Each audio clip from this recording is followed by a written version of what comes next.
Ciao a tutti e benvenuti in questo nuovo video. Vedremo insieme come colorare il tessuto in lana. Prima di iniziare voglio invitarvi a iscrivervi al canale, attivare la campanella delle notifiche per non perdere i miei prossimi video e lasciarmi un like per il sostegno. Se avete qualche richiesta potete lasciarmela qui sotto tramite un commento. Per realizzare il tessuto lana vado ad utilizzare un pennarello per colorare tutta la base. Io utilizzo i Pro Marker di Winsor e Newton. Poi dopo, a seconda del colore del vostro cappotto, dovete prendere un pastello. Io utilizzo i pastelli acquarellabili, ma vanno bene anche i classici pastelli. Per dare questo effetto del pelo della lana, dovete con il pastello creare una sorta di ondina. Quindi create tante ondine vicine tra loro e vedete che man mano verrà fuori proprio quell'effetto lana. Per dare un effetto più naturale sono andata con il pastello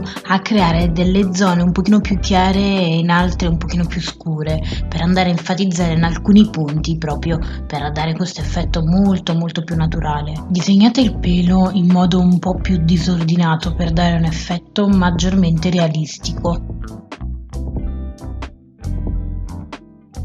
Con il pastello grigio sono andata a creare le zone d'ombra, man mano ho enfatizzato sempre di più le zone utilizzando anche magari il pastello marrone e il pastello nero. Con il pastello bianco sono andata nuovamente a crearmi altre ondine per cercare di far emergere fuori il pelo dal cappotto, per non farlo restare piatto. Alla fine poi ho utilizzato la penna in gel bianca per dare quei tocchi di luce e per far notare di più il pelo che andasse in varie direzioni. Questo è il procedimento che utilizzo io per creare questa tipologia di tessuto. Spero che questo video tutorial possa essere di aiuto a molti di voi. Vi ricordo che se volete potete seguirmi sui miei social Facebook e Instagram. Io vi lascio al proseguimento del video, vi mando un grossissimo bacio e ci vediamo nel prossimo video. Ciao ragazzi!